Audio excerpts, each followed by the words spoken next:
has not been hacked, which in of itself would have been awkward, because that's what the SEC sues companies for. In this case, CNBC says, obviously the SEC account was not compromised. It wasn't their fault. It was the fault of X, the platform. Except it turns out, it wasn't. A follow-up tweet from X and their security team revealed it was the SEC's fault because they didn't have two-factor authentication turned on. Which is also why I petitioned that the SEC sues the SEC for securities fraud and market manipulation. How the turns have tabled. Negligence, I tell you. What's even more embarrassing is that the next day the SEC had to admit they did actually approve all the spot Bitcoin ETFs. JK, we're just pulling your leg. The good thing is we got some memes out of it because the SEC thought this was no problemo. But according to the narrator, it was all problemo. Now after the SEC was hacked, they found their favorite bookmark post of Gary Gensler admiring himself as a Simpsons character. Of course, the suspect of who did this is the Bitcoin CEO, but the real villain? Scooby-Doo. The jokes write themselves. So anyway, like I promised, today I want to show you the long-term effects on the entire industry and its price, and then later in the video, I want to show you a cost breakdown of some of these ETFs, which ones are good, and which ones to maybe stay away from. So let's get into it.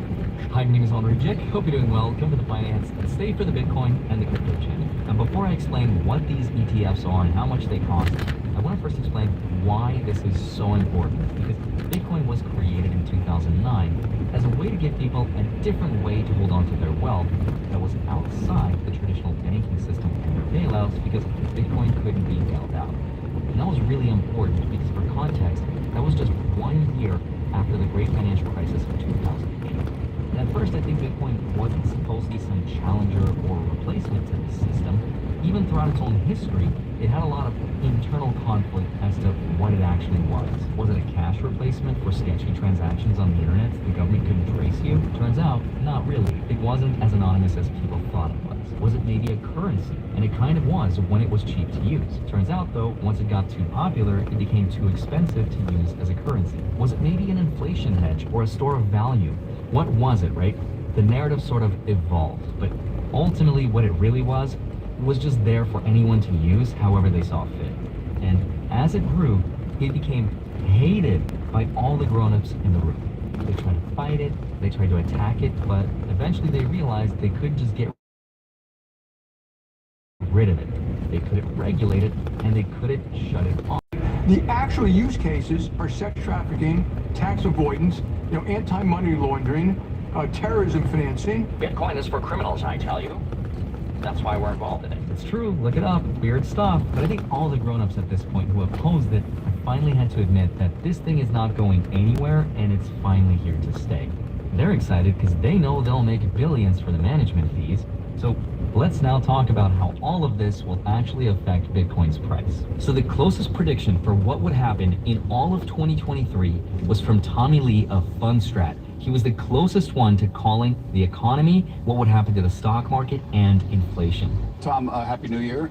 First of all, congratulations on your calls this year. You've been directionally correct. That's hard to do, so kudos to you. You're top dog now, 5,200. You have the high estimate for the S&P 500 for 2024. Now, because he was extremely accurate with his prediction, the world really values what he has to say. And lucky for us, he's a huge supporter of Bitcoin. And here's what he says would happen to Bitcoin in 2024. Give me your 1 year and 5 year price target for Bitcoin. I think in the next 12 months, something over 100,000, maybe 150,000. And, in the next 5 years, again, there's a finite supply.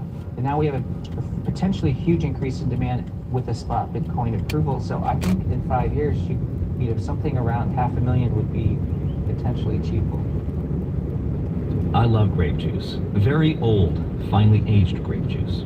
Actually, it's not. This is vitamin C because I think I'm getting sick. It's gross. So Tommy Lee says that because of this ETF approval, it could get Bitcoin in the six-figure range just this year, and in 5 years, it could get to $500,000 per Bitcoin. Now, the question is he too bullish, and is he just saying that because he holds a giant bag of Bitcoin? And there is probably some truth to that, but I did some simple math, and here's where he's coming from. Over the last 5 years, the total return of Bitcoin